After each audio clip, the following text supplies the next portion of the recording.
Welcome to ADF Insider. My name is Frank Nymphius and I'm from the Oracle Application Development Tools Product Management team. In this session, which is a shortened version of a presentation originally delivered by Stephen Develer, we talk about the Java server phases and the ADF lifecycle. And hopefully, we provide enough information to avoid lifecycle frustrations on your side during your application development projects. Before giving you some step-by-step examples and use cases, let's have a look at the Java Server Controller itself and the associated lifecycle. The lifecycle, by definition, is a series of stages through which an application request passes before a result is presented to the requester. Now, in the simplest case, which is Java Server Pages, this means a request comes in, sources are compiled, and the response is delivered. As we will see with Java Server Phases, there are some additional stages that a request has to run through before the response is delivered to the client. Because Java Server Phases handle so much more than just the Java Server Pages or even the struts technology, there are dependencies that exist between various elements in the framework to the lifecycle. For example, the UI component. They may have events associated with it, like a value change listener waiting for the value change event, waiting for the notification about the change data. The renderer that determines the visual representation of a component needs to be called before the response is sent to the client. Validators and converters needs to be called after the data coming from the client is applied to the server-side component. And then there are other events and listeners that want to be invoked to a specific time within the request lifecycle to perform its job. Now, the Java Server Phases Model View Controller view, as we could see here on this screen, consists of a controller, view elements, and a model.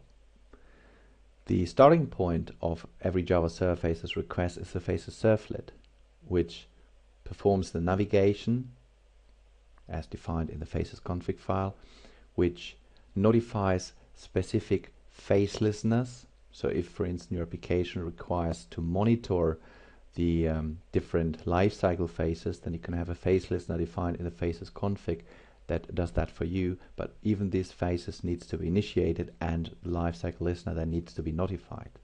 And this is what the controller is handling. And also the controller handles the components event. I mentioned the value change event, but there's also an action event on a command component. The view, well, this is where the component sits, but the component then has an association to the model, and this is through the component model. The simplest component model is a setter and getter, which you can express in a managed bean. More complex components have more complex models, like a tree or a table. Each of the components can have converters and validators applied, and they're also associated with a renderer. Every of the boxes that now is highlighted with a blue rectangle and a blue border indicates a dependency to the lifecycle, to the Java Server Phases request lifecycle, as I'm introducing it before. So this is the basic Java Server Phases architecture. Now, from here to ADF, it's just a minor change. You see, for instance, that on the controller side, we changed the phases config file with the ADFC config file to hold the navigation of the unbounded task flows. There are also metadata files that hold navigation defined for bounded task flows. The ADF controller, however, doesn't replace the Java Server Phases controller, but it extends its behavior. So underneath, still the phase events and the component events are all handled by the Java Server Phases controller. On the view side, we replace the component model with the ADF binding. That allows you to have a declarative data to UI binding. Still, it performs the same steps, so to some point in time, the binding is invoked to update the underlying model. On the underlying model, as you see, we add an additional abstraction layer, which is called the data control.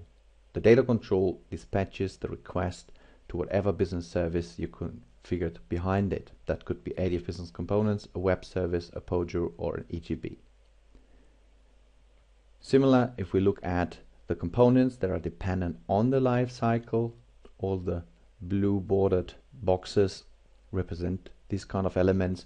You see that the ADF binding layer is dependent on the Java Services Lifecycle.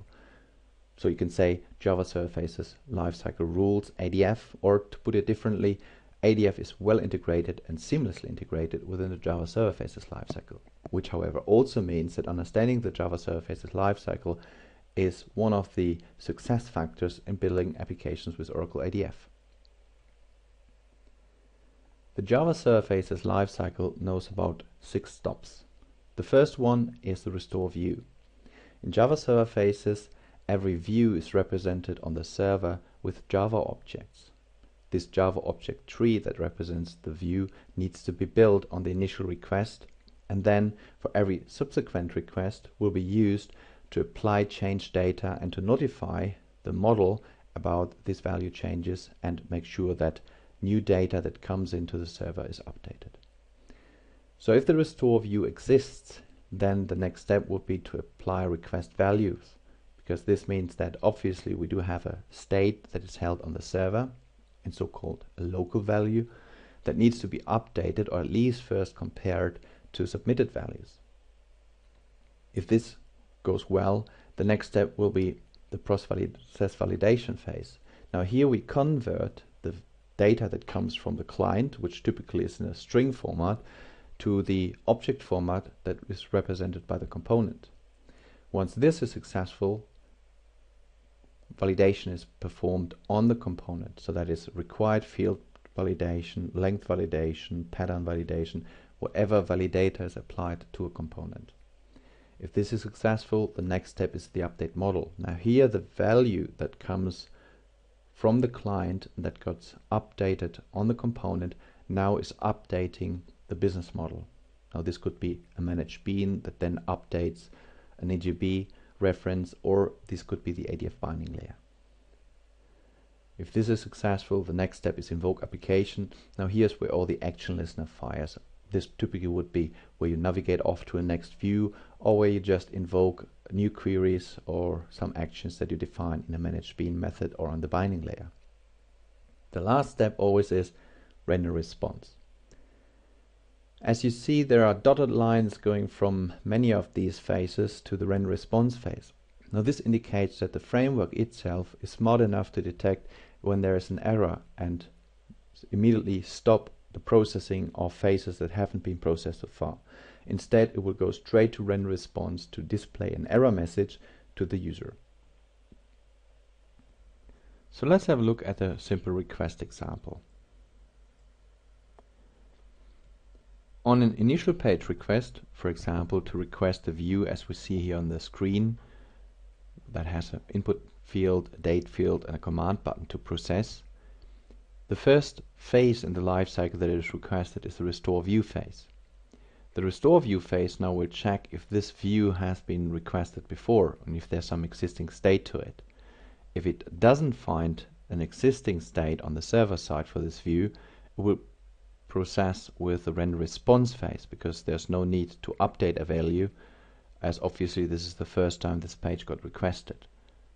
The render response phase will then make everything that is required happen to render the page so we can see it on the browser. In a subsequent request, so I'll provide a name, Frank, and a date, and then I press the say hello button. The subsequent request now will also start with the restore view, and on the restore view it will now find an object state on the server side, which means it's now continuing with the second step, which is apply request values. So it will take the new values, Frank and the date, and apply it to the submitted value of a component. In Java server phases, we know of two component states. One is the submitted value, which is the value that comes from the client, and one is the local value, which is the current data state as it's known by the model. So throughout the apply request value, now the call that is made is to the input text component, set submitted value to Frank, and to the input date component, set submitted value to the date that I've selected. In the next step, the data is now converted to its object state. So for Frank, obviously this is a string representation, but for date, whatever comes from the client is a string, is a raw format, so to say, will now be converted into a date object. After this, validation is processed on the two fields. As we see, both of the fields are required, so that means that an error will happen if one of these fields would not contain data. In addition, other validations might be processed, like length validation, pattern validation, and so on, whatever is applied to a field. If there is a change in the data, like in our case, we now have Frank and the date added into the form where previously the data had been empty. So now this would lead to a value change event to be queued so that listeners that are assigned to it can now handle this value change. Once this all is successful, the next step is to update the model. Now, when updating the model, what will happen is that the client model that the component writes the value to is updated. In our little example, as we can see from the page source, the model that the components are bound to are within the managed bean. So there's a simple request bean, and this bean has a name property and a today property where the data will be written to.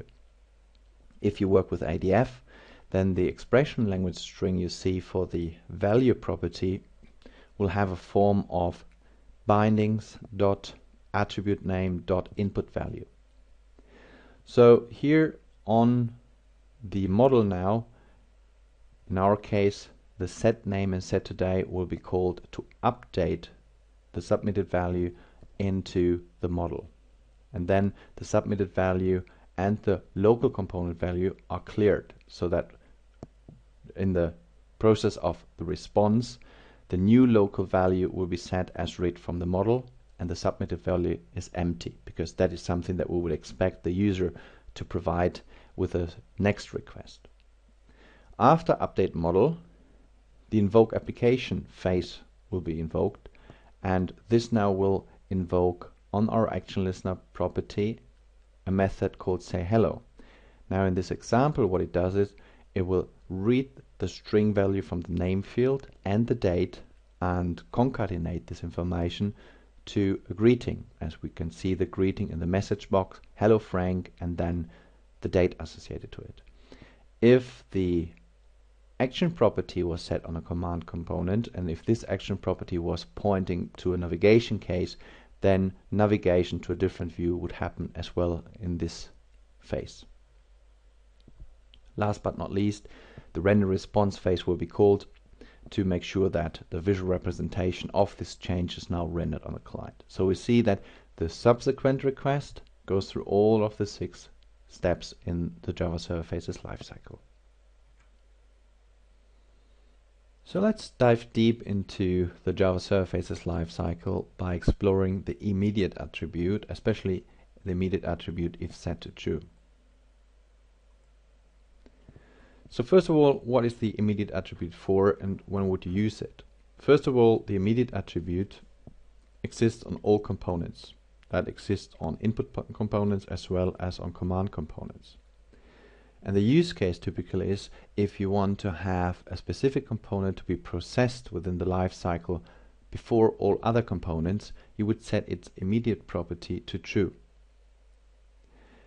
If the component then is processed and handled and everything went okay with no errors, then all the other components will be processed afterwards, as if everything was set to immediate equals false. So immediate equals true doesn't mean this component only, it only means this component first. When you have immediate equals true set on a specific component, and if within this component value change listener you want to access the values that is sent for another component which does not have immediate equals true set, then the value of that component, when you call get submitted value, is not yet converted, which means you're looking at a string representation of the data. So even if the dependent component is a date component, you currently would get a string representation unless this component also has immediate equals true set. The reason why you want to have immediate equals true set on the UI component is to just short-circuit the JSF lifecycle. For example, if you have dependent fields that you want to validate, and if a specific dependent validation fails, which could be more complex and maybe handled in a value change listener in a managed bean, then you can circuit the Java Server Faces lifecycle by calling faces context get current instance render response. This is what this is good for. A special case of the immediate equals true setting is on a command component.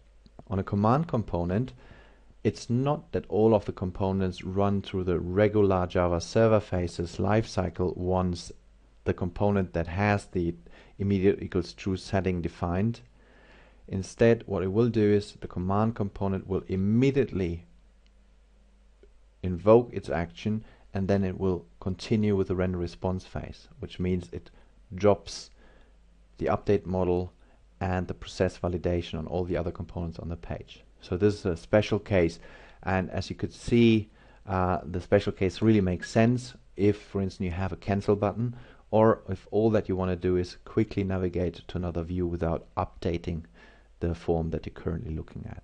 So this is what we need to keep in mind when we continue with this session, that immediate to equals true on a UI component, on a value component, has a different behavior than if applied to command component. The first use case to start with is a very common action, which is to clear an input form so that its values are reset to the current model state. You would use this, for instance, on a cancel button. If we apply a second command button to our input form, and we call it reset form, and if we link this command button to an action that will clear the name field and the date field, then pressing it will produce the validation error that you see on the dialog here. So obviously the name field doesn't have the right length, and the date field is provided with the wrong format. However, our requirement was to click the reset button and not to fire validation, and then to clear the name and date fields, which basically means we need a lifecycle shortcut that bypasses validation, and we have to do it with ADF faces on the client side and on the server side, and also bypass model update so that the user provided data doesn't end up in our persistent layer. The solution, immediate equals true. Well, I said that if we put immediate equals true onto a command component, that this is a special case of the immediate property, which means that after processing of the action and the action listener properties, the next step in the lifecycle would be render response. So basically, it would bypass process validation and the model update, which is exactly what we want. So this seems to be a very good solution, and we should maybe try it.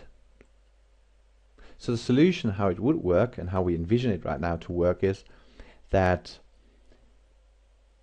having immediate equals true on the reset form button, when pressed, will submit the form, but then during apply request, where the rich input text field is updated with a frank string in this case, the action listener is invoked, and the action listener actually now sets back the name property and the today property to a null value, basically clearing out any provided value and then setting the message output to null as well. And because the update model phase is skipped, the submitted value will never ever end up in our model. Sounds like the perfect solution, doesn't it? But, well, if we implement it that way, in fact it's all happening as we thought it would, but still we are staring on existing strings. So in this case, if I provided frank and the date in the wrong format and pressed reset form, then though on the server side everything is nicely cleaned up, the view still shows wrong data. So obviously there's a side effect that comes with immediate equals true, and this is that the components itself, because the lifecycle is bypassed, the components don't reevaluate their value bindings. Remember that I said in the beginning that the UI components are dependent on the lifecycle. So during the lifecycle, the components get a notification to re-evaluate the value bindings. So basically rereading the values, so to always show the correct data that is currently held in the model. So the risk with immediate equals true is that we're potentially looking at stale data. So what we need to do to handle this is we have to force the component to reread its value, which means that we need to reset the component. And here we do have three options. One is the declarative option, which is the reset action listener. Then there is a utility class that we provide within the Oracle ADF View Rich Util package called reset utils with a single method called reset. And on the individual component, like on a rich input text component, we could call reset value. What it will do in all of these three options is it will clear the submitted value and it will clear the local component value, which means that after that the component is re-evaluated. The AF Reset Action Listener is the most declarative options that we provide, and you find it under the operations category in the component palette. You would use this, for instance, on any drag and drop operation from the data control palette. So if you look at the rollback command after dragging it onto a view, you will see that this Reset Action Listener basically is applied already for you on the rendered view. However, there's a disadvantage with this declarative solution, that is that it doesn't reset child regions. Now, if a form has a region on it and you want to reset the form, you might want to reset the region as well. Now, this is not what the declarative option provides. And here, this silver bullet to use would be the reset util reset method. So the reset util reset method takes one parameter, which is a UI component to start with. So typically it goes to the next container, which could be the form layout or the form itself, and then traverse all the components within the tree beneath and calls reset value on each of the components. So this ensures that the whole set of components are reset, even if they are child components. So our method that is invoked by the reset form button needs to be changed so that after setting the name to null and to date to null and a message to null, that we call reset util reset, and then from the action event we can call get component, which basically means that from the command button that is resetting the form, go one level up to the next container, which is the form, and then reset all the components within the tree.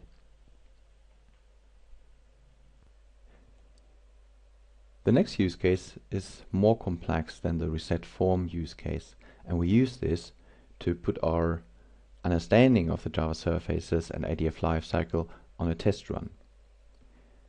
The use case actually will also show us how iteratively, with a little bit of trial and error, we get to a solution that on the path to the solution will provide us a lot of insight to the Java surfaces lifecycle.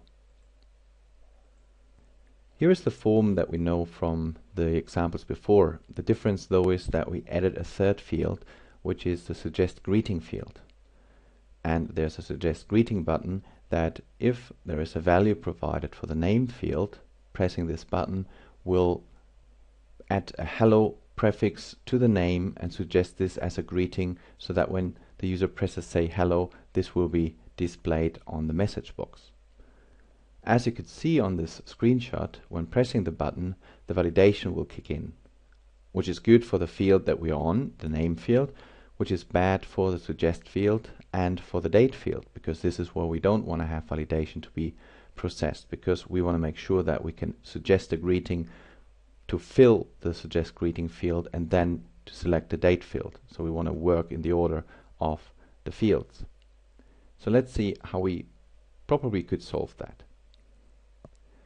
One of the possible solutions, and that is what we learned from the reset use case, is to use immediate equals true on the submit button to suppress validation. For this, the suggest greeting button will have immediate equals true set, as you can see on the slide, and then an action listener that basically will invoke a method on a managed bean, and from the managed bean have a reference to the value of the name, which then it will concatenate with a hello. That's the idea.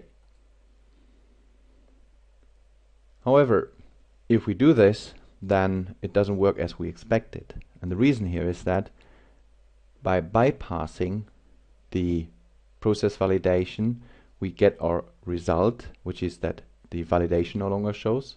But on the same side, we're bypassing the update model and the invoke application, which basically means that we're not getting the result that we were expecting, and the suggest greeting field is not refreshed. So we have to look for something different, something that might work similar, but that will make sure that the data that is provided in the name field can be looked up and read.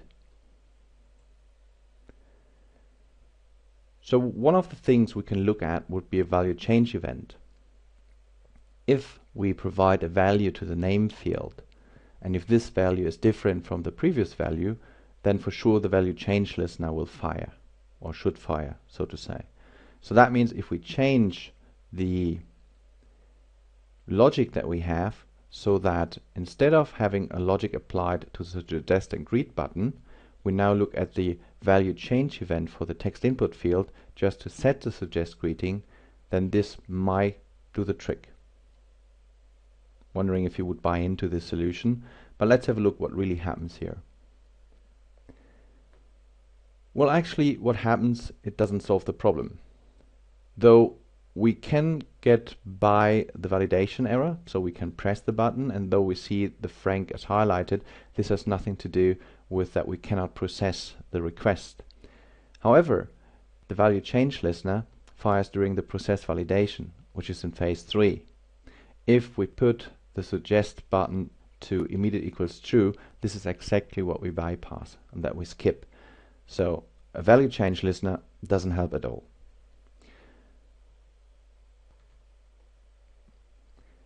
Another option to try may be to put immediate equals true on the name field, because if we put immediate equals true on a name field, what it means, and this is what we learned in the beginning of this recording, that this field will be processed first, which means that after apply request value, the name field value will be converted, validated, and then the model will be updated, which means that to the time when we get to the action listener of the button, we do have a value in the model that we can read and then display on the suggest field. Sounds like a fair solution. Does it work? Not really. The reason that this doesn't work now is that though our thinking is correct and the field is processed first, now validation will happen on this field as well. And even worse, because now if we press the reset form button that we created in the previous section, then validation will fail as well. So the reset form no longer works with this solution. So obviously putting an immediate equals true on the name field doesn't help us to get our use case working. So two of the things that we tried failed. Using a value change listener doesn't work because we're bypassing validation, and adding immediate equals true on the name field doesn't work either, because this will process validation on the field, which then is not really what we want. It's no longer meeting our requirements here. So what else can we do? One of the options we haven't yet talked about is the component binding.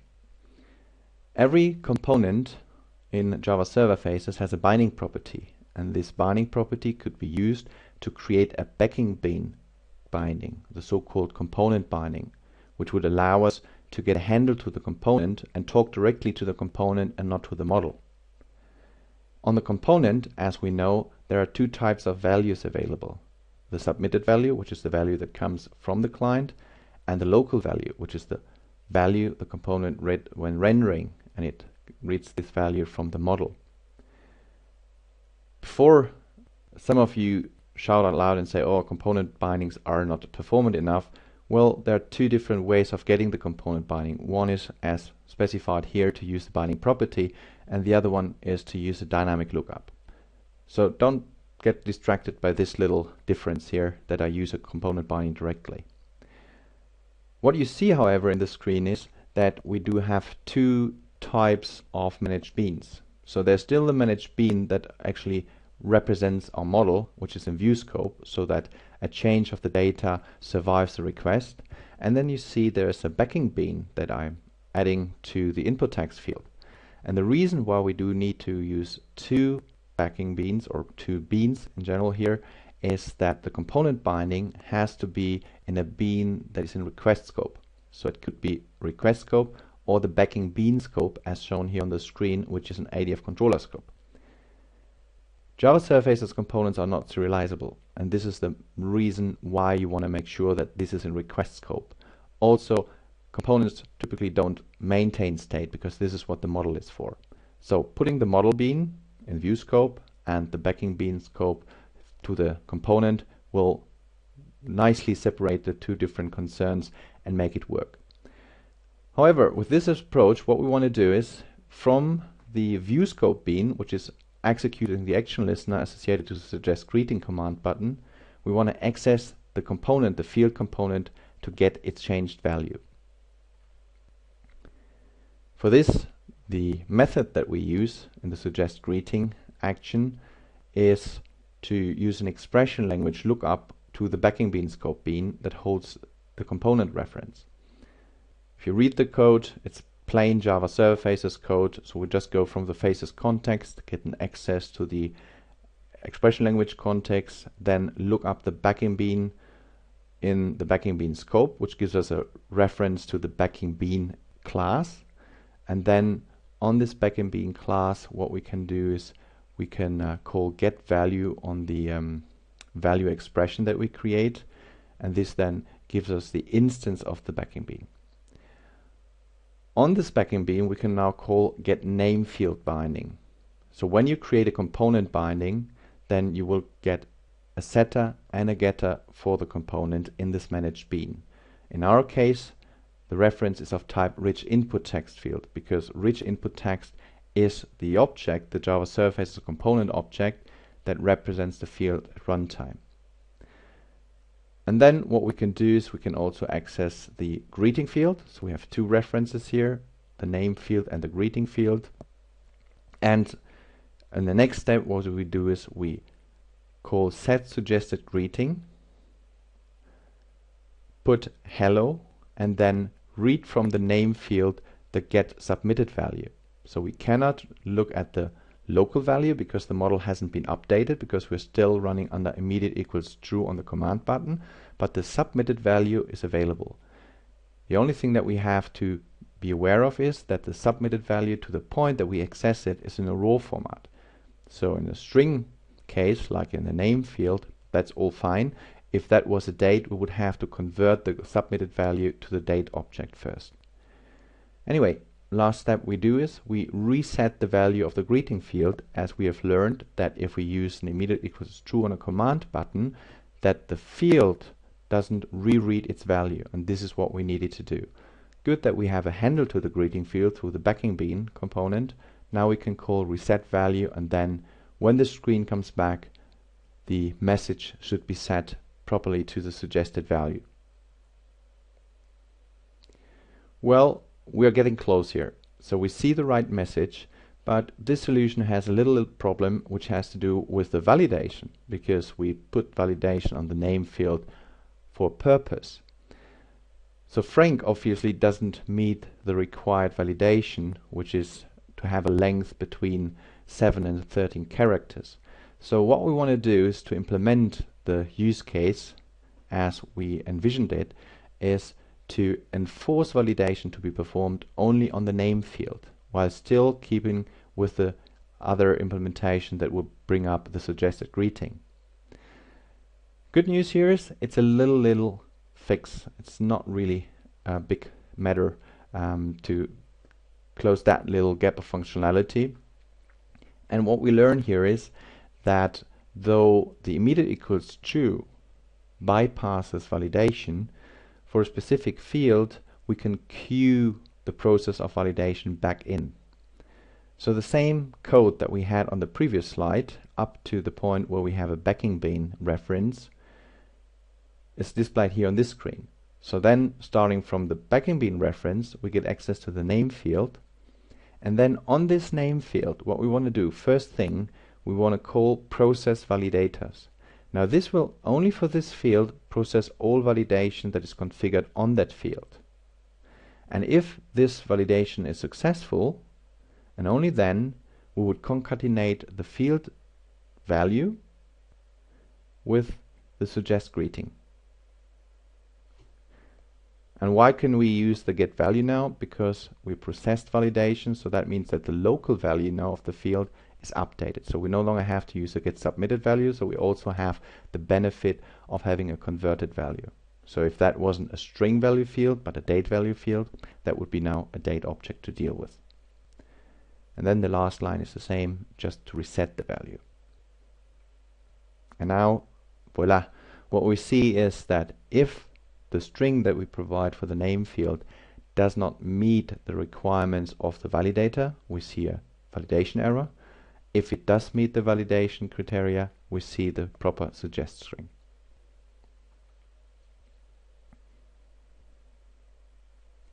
The last topic to cover is where we talk about the ADF Faces optimized lifecycle. ADF Faces is based on Java Server Faces, so it's a regular Java Server Faces framework. However, there are some functionality that is available only in ADF Faces that you don't have in Java Server Faces. And the optimized lifecycle is one of these functionalities. So the optimized lifecycle in ADF Faces puts a boundary on the page that allows the JSF lifecycle to run just on components within this boundary. So we typically refer to this as partial submit and partial refresh. In addition, ADF Faces adds a client-side lifecycle, and we've seen that in that we needed to use immediate equals true to prevent client-side validation to happen. Because one thing that ADF Faces does pretty well is to prevent unnecessary network round trips to go to the server in case of validation errors. So these are all executed as JavaScript validators on the client side, and for this reason there's a client-side lifecycle as well.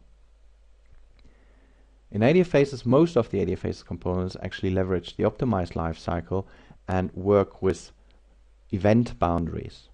Now remember, whenever you have an ADF Faces table and you scroll the table, now these are submissions to the server to fetch more data. And while you do this, you don't see any sort of validation exception and errors on other fields. And the reason is because the event boundary is just around the table as soon as you do this. Or when you reorder columns in a table, the same. Or in a tree, when you expand a node in the tree, then nothing happens on the page, even if you have unvalidated data on the field that might not meet the validation criteria. Still, you don't see any error there. And the reason is that the event boundary will not refresh anything outside of this boundary, so that even if this data in the other fields are not valid, you can continue working with the component. You can, however, extend the event boundaries, which typically you want to do if there are dependent field updates. So let's look at our example here. So in our example, we want to change the suggest field population with an auto submit that we put on the name field. The idea is that instead of you pressing the button with the suggest field update, we want that as soon as you type a name into the name field and you step out of the field, that this will trigger a value change event, and this value change event actually should update the suggest greeting. And the code for that is what you see at the bottom of the slide. So whenever the value change event fires, then we access the suggest greeting value and update this with a new value that comes from the value change event. There is no immediate equals true button involved. This means that we're not bypassing the process validation and we don't bypass the update model. However, we don't see validation errors on the suggested greeting field, and we don't see a validation error on the date field. And the reason is because we do have an optimized lifecycle that puts an event boundary just around the input text field. So all that gets refreshed in the context of the form submit is the input text field with a name in it. So here's the example. So I put in Frank123, and when I step out, there's no validation error happening as expected, but also the suggest greeting field is not updated. And the reason is because it's not part of the event boundary, which I identified with this green rectangle here. So what we could do, we could enlarge the event root or the event boundary to include the suggest greeting field. And for this, what we do is we use the partial trigger property. So on the suggest greeting field, if I add the ID of the name field, which is IT1, to the partial triggers property, then we enlarge the event root to include the suggest greeting field. So that means with an update in the input text field, the suggest greeting field itself will be refreshed. It will be triggered, it will be part of the submit, and it will be processed properly, and then that should lead to the update. Well, not really. And the reason here is that because the suggest greeting field also has validations that need to be met by the condition on the screen. So in the suggest greeting case, the suggest greeting field is a required field. If we put the event boundary around the suggest greeting field, then we submit its value and we refresh the field. And because the value is not provided during process validation, it's recognized that there is an error, and this way the required field error is displayed. It would work just great and brilliant if the suggest greeting field had no validation applied. So if the suggest greeting field wasn't required, it all would go through and we would see the new hello message. So the lesson we learn here is that extending or expanding the event root to include fields that also have validation requirements only work if those fields' values are provided and meet the validation requirements. So the question is, now how do we get our use case working? Well, the use case, the way we get it working is that we don't expand the event root. And instead, what we want to do is we want to handle the component refresh within code. However, let's start from top to bottom. So first of all, on the suggest greeting field, we remove the reference to the name field in the partial trigger property. This means that the event root stays just on the name field, and because it's only staying on the name field, the value change listener is executed, and in the code of the value change listener, now we access the greeting field through the backing bean reference that we also used before. So still we do have a component binding on the greeting field, and we access the greeting field through this component binding. The little code that we show at the bottom in this red rectangle will programmatically trigger the refresh of the greeting field. Because we do this as part of our coding, the submit goes through the optimized lifecycle, so it's not causing any validation to happen on the greeting field and on the date field, which is exactly what we want. But then once we processed the data that is provided in the name field, once it's updating the model, we then in the deferred manner refresh the greeting field using ADFA's as context, get current instance, and then add partial target. So this will submit the value and then refresh, deferred refresh, the greeting field. So let's have a look, and here is the result. So we do have an event root which is just around the name field, because the name field has auto submit set to true, and then the suggest greeting is refreshed during the when response phase by us adding the field to the partial trigger or the partial target list. So this concludes the presentation about the lifecycle. It's definitely hard stuff to chew on, but I hope it was helpful. So what we learned is that Java Server Faces Lifecycle is required for the framework to handle component events, and this includes Oracle ADF. ADF basically hooks into the Java Server Faces Lifecycle, and most of the lifecycle interaction, and you see me presenting about JSF lifecycle interaction in this session, but this all applies to ADF. So Java Server Faces rules ADF, so to say. If you have a good understanding of the request lifecycle, and if you learn how to think lifecycle, then a lot of problems won't appear as a problem anymore. They will just appear as solutions, because you kind of walk in the idea of lifecycle and you pretty much understand why things happen the way they happen, and that also helps you to avoid mistakes. ADF Faces introduce component level event boundaries, which is the optimized lifecycle, so this is not available in Java Server Faces. Well, Java Server Faces, as of Java Server Faces 2, has an Ajax functionality that would allow you to have a similar optimization working, but here we do have this integrated with the ADF Faces components, which is not the case with plain Java Server Faces. The optimized lifecycle allows us to just submit the value on a specific component without impacting any validation processing on other components.